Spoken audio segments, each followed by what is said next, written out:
All right, what's up, guys? I've been wanting to do a tier list for the GT cars for a while now, so finally getting around to it. All of these cars that I'm rating here, this is going to be just how I feel with cars sit.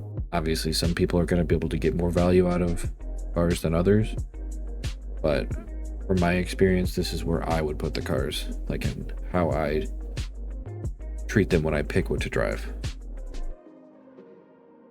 So let's start off here with the Lambo with the dorsal fin. I cannot read this thing. It's so small and blurry, but I'm going to put it in A.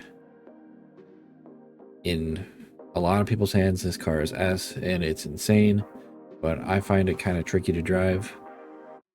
Acceleration's great, top speed's great, but the rear end just likes to come around so abruptly that I don't find myself getting great value out of it. I can't tell you how it is on tires because I haven't driven it in ages, but I think it's A. I can get value out of it.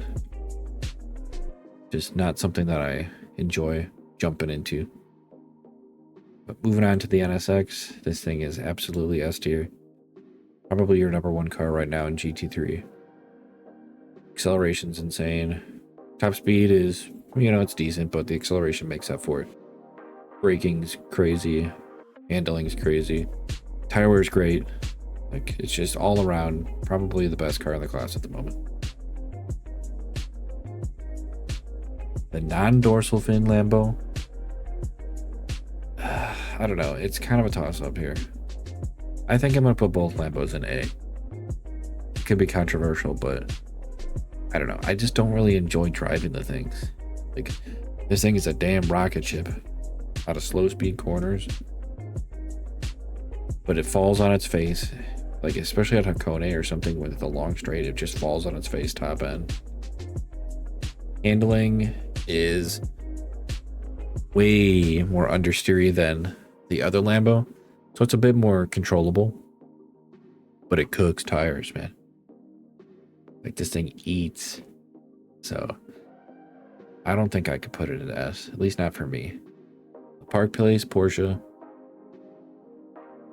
I don't know. I wish this car was better because I would like to have a nice Porsche in GT3 to drive, but I think I'm going to put it in D. I've never really gotten along with this car. I've tried, but this doesn't work for me. It's great in a straight line. Other than that, it's just kind of average to below average. I mean, I know there's some people that drive this car exclusively. I see them in my races all the time, and they do great with the thing, but I don't know. I can't just jump into it and get good value. The Mercedes, on the other hand, S tier. I can jump into this thing and be pretty on my pace. Maybe not one of the faster guys' paces, but it's definitely a strong car. I enjoy driving it. Great acceleration, great top speed, great handling, tire wear. I don't have to worry about it. It used to kind of chew through tires, but now that we're in GT3 and not just the GT spec, it's much better on tires. So definitely S tier. One of my personal favorites. All right, the good old Challenge Ferrari. This thing used to be a demon at Daytona and Le Mans. It's still really fast. Okay on handling. Way better on its tires than it used to be. Doesn't really get much play. I think I'd put it in B.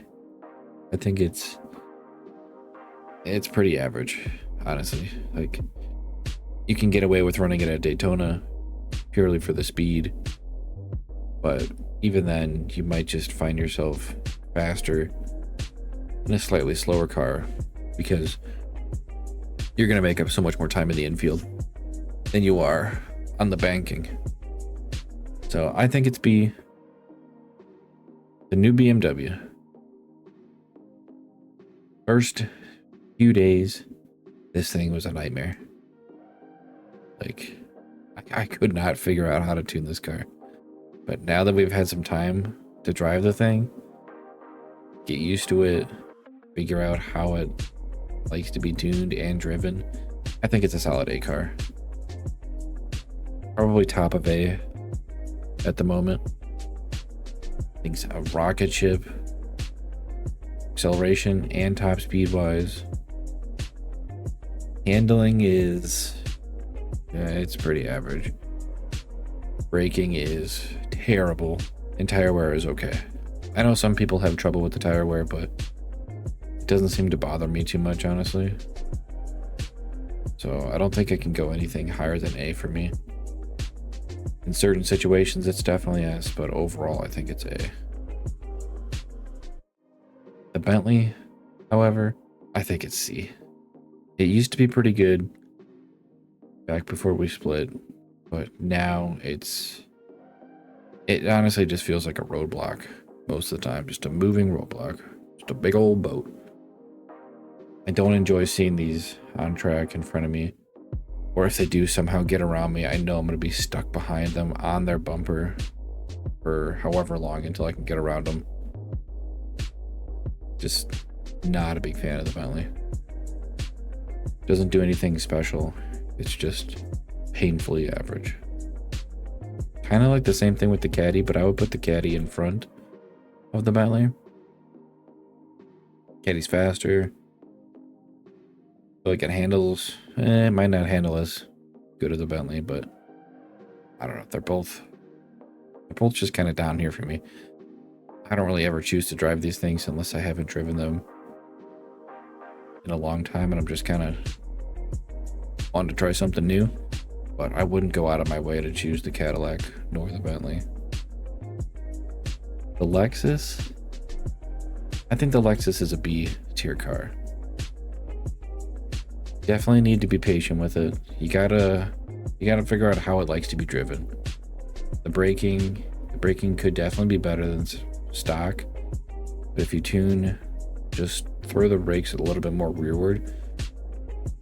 It helps braking tremendously. You don't lock up the front. The rear kind of comes around a little bit for you, so you can enter corners a little bit better. But again, it's heavy, but it's fast.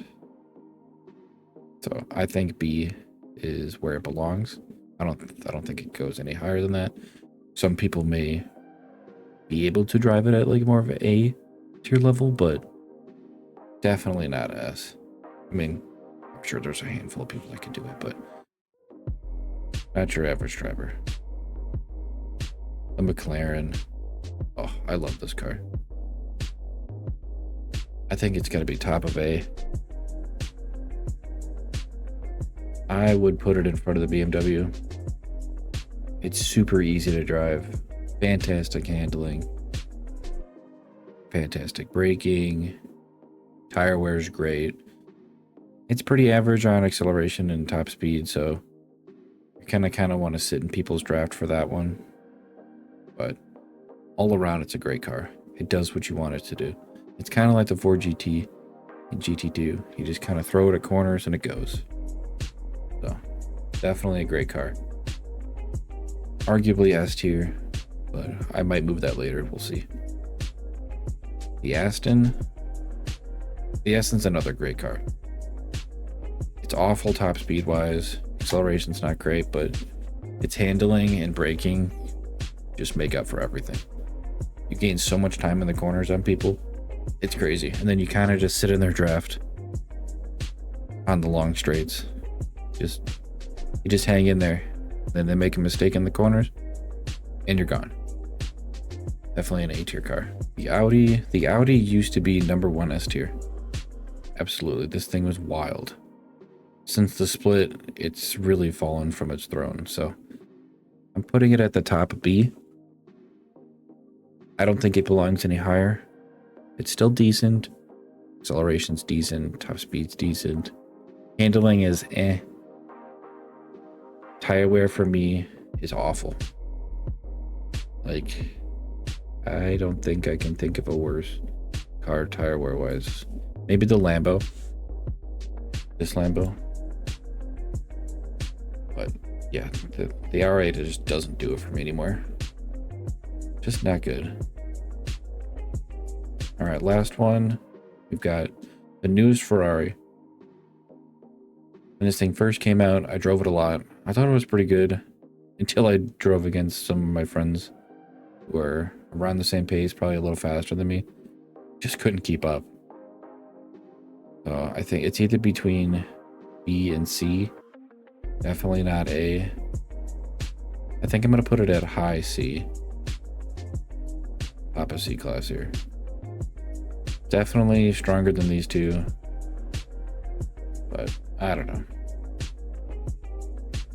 This doesn't do anything special other than sounding great. Acceleration's decent. I would say acceleration's probably above average. Top speed decent. Handling was okay. Braking's not bad. Tire wear was okay. So it's just pretty average.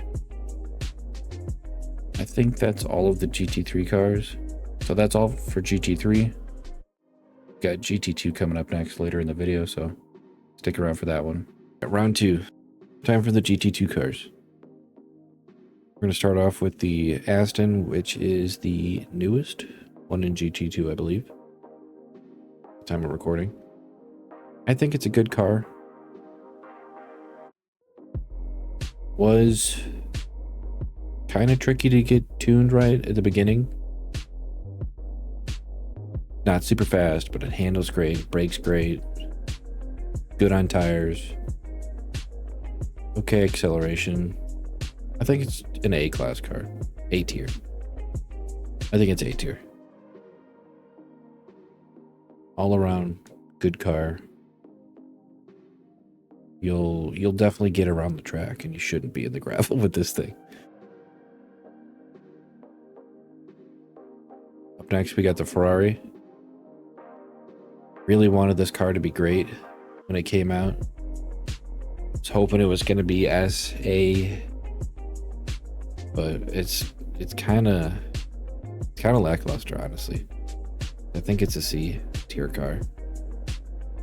The only times that I ever see it being worth it, unless you just love the car, obviously, are Daytona Trioval and maybe Le Mans, because it's really fast in a straight line, and if you can get it to not drag the rear of the car to slow itself down, it's great.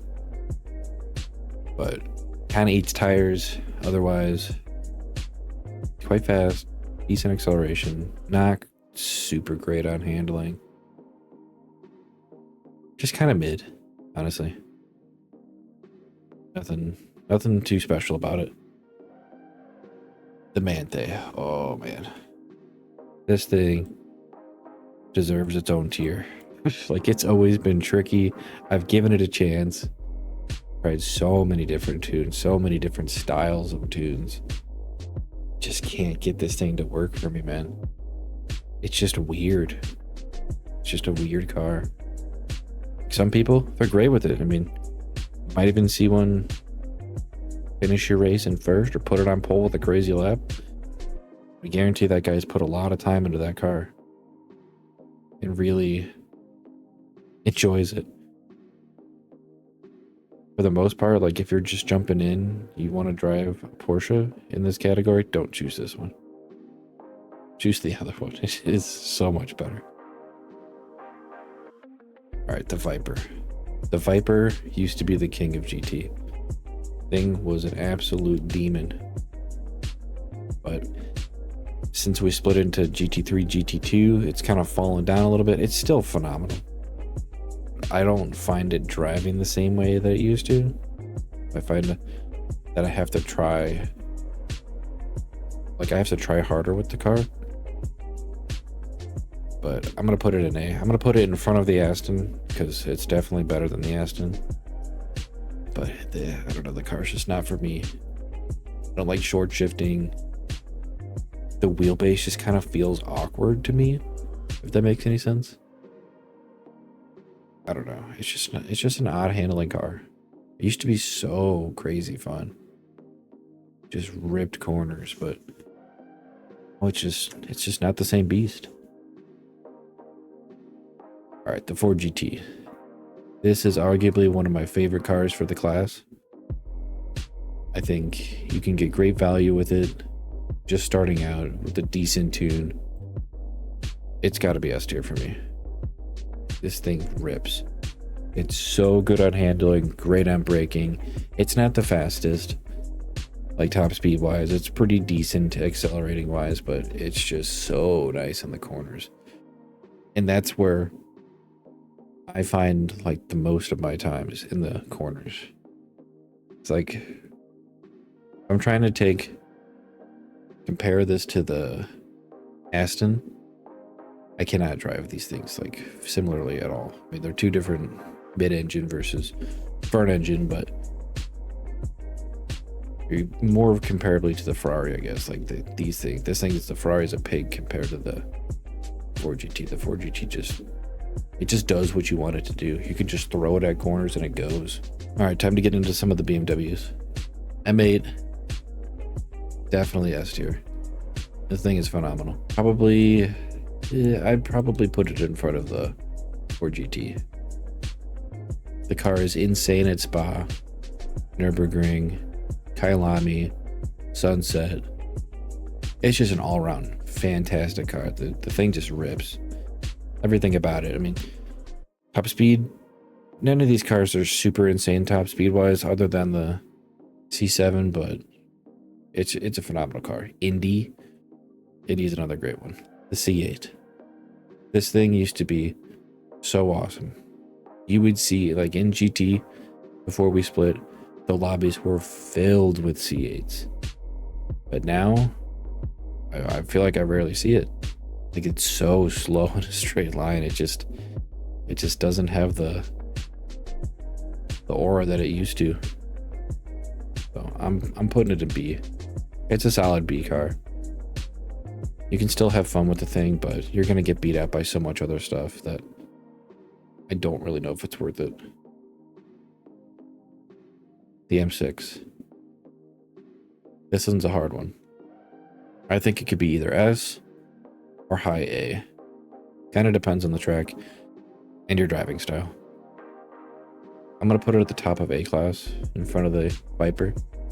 I like it better than the Viper. The thing is a beast at Sebring, Indy. I'm having a brain fart right now. But the car is awesome.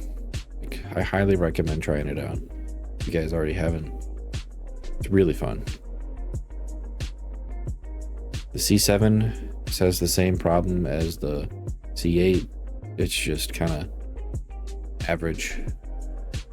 It has the same issue as the Ferrari. Like, they're both really nice straight line, just speed cars, but kind of just lackluster everywhere else. In old GT, the C7 was great. It was kind of underrated, pretty slept on, to be honest. But now it's just kind of average. It's a dang rocket ship though on the speed track. So like if you're doing a Daytona tri-oval, you can set this thing up to absolutely fly. Daytona sports car circuit, also fantastic. Le Mans, great. Everywhere else, just kind of average. The Porsche. This thing is obviously S tier. You probably see tons in your lobby. I love the thing. It's even better now than in GT2 than it was in GT. They did something to it. I don't know what they did, but it's awesome. Sounds great. Fantastic acceleration. Fantastic top speed. Braking's awesome. Handling's awesome. Like, what more could you ask for? I think it's in front of the BMW M8. It's so good. Like, you cannot go wrong with this car. There's so many tunes out there. Try it out if you guys haven't. You won't be disappointed in this car. It's great. I think this looks pretty good for GT2. They have a pretty even distribution here. Yeah, I think that'll do it. Favorites for me, Porsche, the Ford GT, and the M6. Sometimes the Aston, but those are my big three up here. Hopefully you guys enjoyed. If you guys disagree, let me know where you guys would rank these cars. I'm sure that everybody has a different opinion on this stuff, but this is personally where I would put them. If you're a really fast driver, you can get value out of any of these cars. But for the average person, it's going to take a lot more effort, these BCs and they, than it would if they just hopped into an A or S tier car.